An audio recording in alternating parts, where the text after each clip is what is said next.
की जरूरत पड़ेगी हमको याद करेंगे, हम उपस्थित होकर यथाशक्ति इतना शक्ति यहाँ मदद करेंगे। तो मैं इनको हार्दिक रूप से स्वागत करता हूँ और हमारे इस सभा में जो उपस्थित भाई बहन हैं और यहाँ के जो नजीक नागरिक हैं इस सभा में उपस्थित हुए हैं और बाबा के साथ मिलजुल करके सुख दुख बांटने का प्रण लेते हैं, वादा किए हैं। मैं इन लोगों को भी हार्दिक रूप से अभिनंदन करता हूँ। मैं बाबा का जो प्रश्न था उन्होंने पहले कहा कि बहुत अत्याचार है, अत्याचार हो रहा है। बात तो सही है, बाबा साहब के साथ बहुत अत्याचार हुआ, बहुत मुसीबत आई। इन्होंने अपने बल पर संघर्ष किया और उसका निपटारा किया और इधर भी जो संकट इनके पास आया हम लोगों को खबर किए। नेशनल कांग्रेस पार्टी को हम लोग तहे दिल से इनका मदद किया और जब तक मैं रहूंगा इनका साथ रहूंगा, जब भी मुझे याद करेंगे मैं उपस्थित रहूंगा इनका। तो मैं यहाँ के जनता से भी अपील करता हूँ, यहाँ के टोले महलों को भी, इस जिंदाल नगर के आदिवासियों जिंदाल नगर के निवासियों के से मेरी अपील है कि बाबा साहब का आप लोग साथ दें, इनके दुख सुख में साथ दें, जो भी संकट हो इनका मदद करें।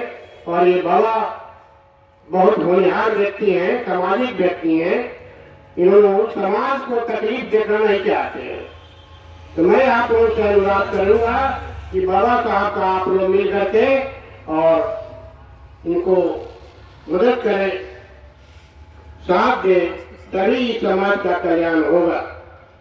स्वास्थ्य राष्ट्र और ये नेशनल कांग्रेस पार्टी का तरफ में आपको ये बताना चाहता हूँ कि यह पार्टी जो है बाबा साहब के नाम पर है।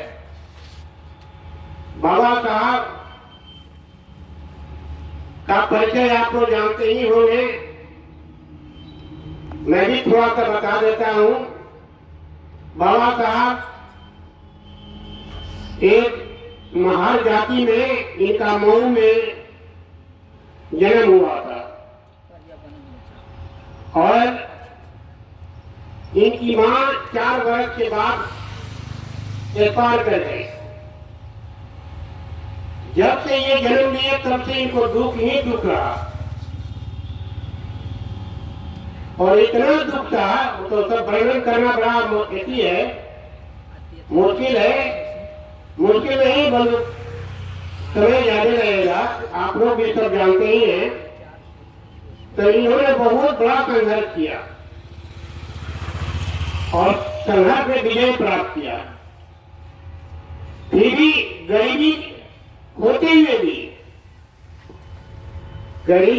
हुए इन्होंने शिक्षा को नहीं छोड़ा, शिक्षा प्राप्त किया और ऐसा शिक्षा प्राप्त किया कि दुनिया में उनका स्थान तीसरा चौथा स्थान था।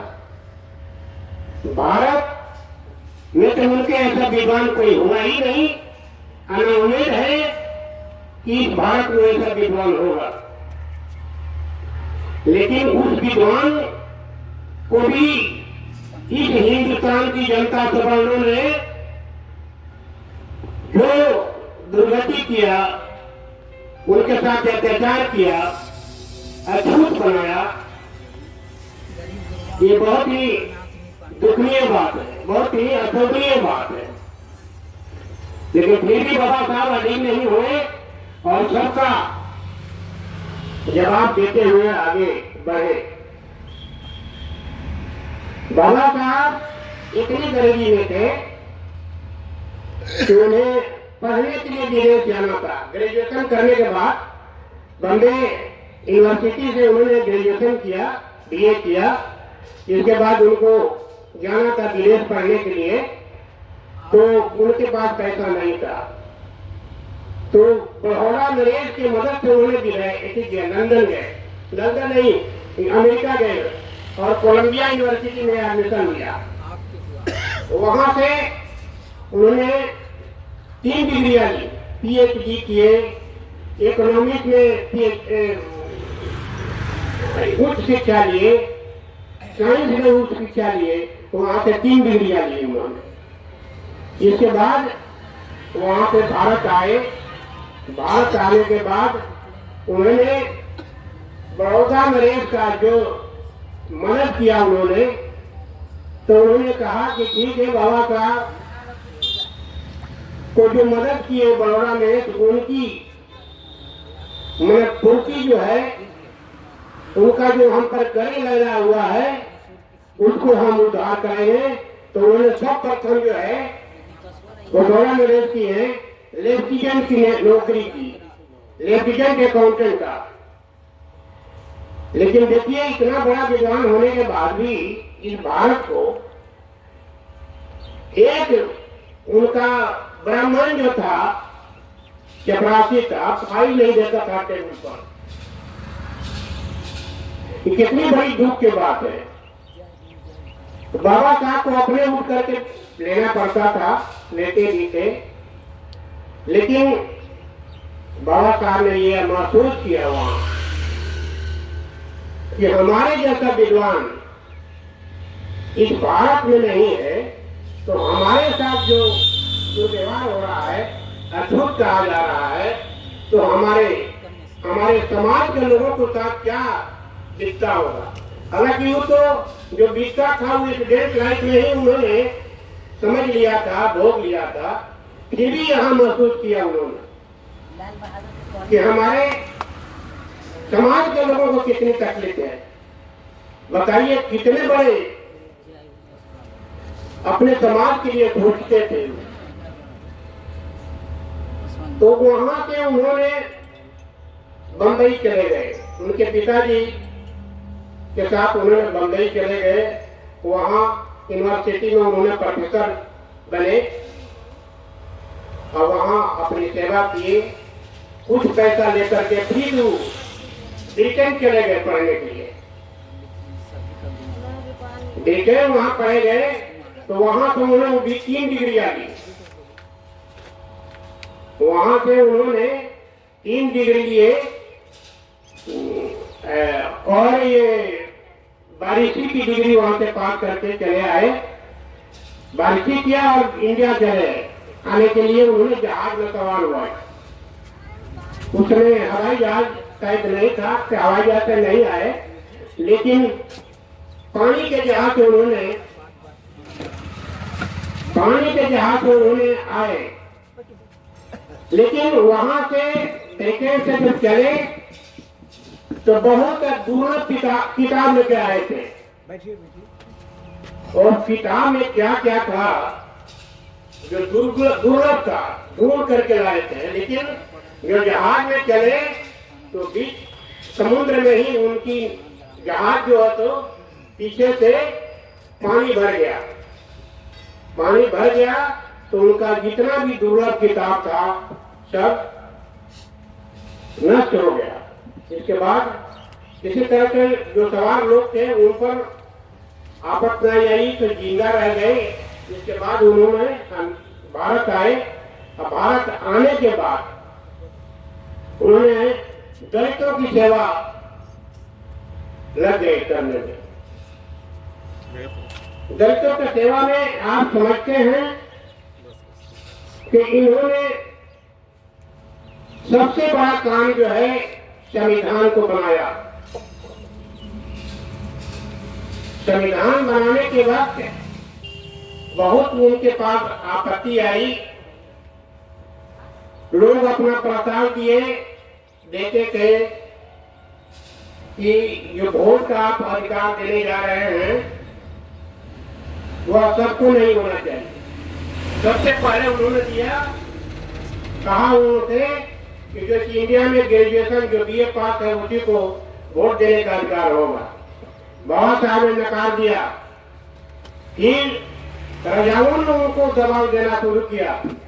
उस समय राजतंत्र ही था मैंने पहले, तो कहा कि जो राजा था या है उन्हीं को वोट देने का अधिकार होना चाहिए।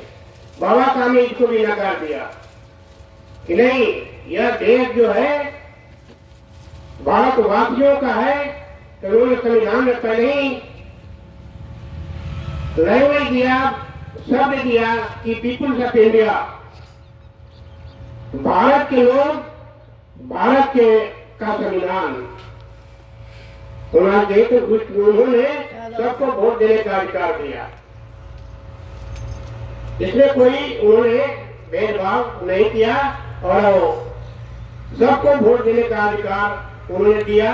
और वोट देने का अभी जो परंपरा है, सबको वोट देने का अधिकार है, वोट देते हैं।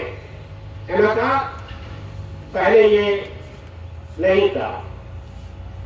इन्होंने सबसे बहुत बड़ा काम किया। संविधान में बहुत सा इन्होंने नियम बनाया, छुआछूत को मिटाया, सती प्रथा को खत्म किया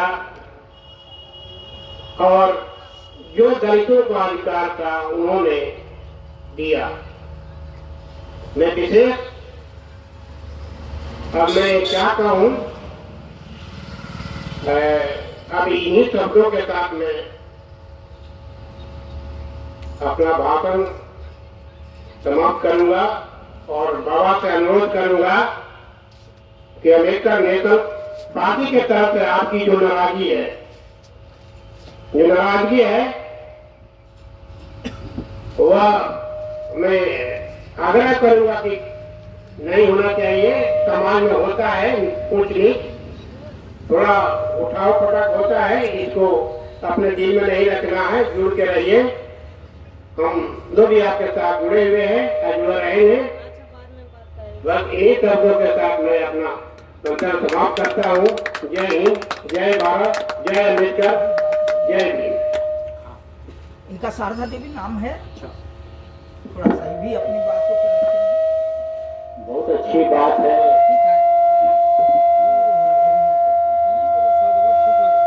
एक बड़ी मतलब खुशी की बात है कि आज इस सभा में श्रीमती शारदा देवी जी उपस्थित है। और आप कहते हैं कि किसी भी सभा में जब तक कोई महिला ना बोले तो उस सभा को मतलब पूरा नहीं माना जाता। आज उस सभा को एक पूर्णत्व प्रदान करने के लिए मैं शारदा देवी जी को यहाँ निवेदन करता हूँ कि वे आए और अपने ओजस्वी तेजस्वी विचारों से हमें अवगत करें।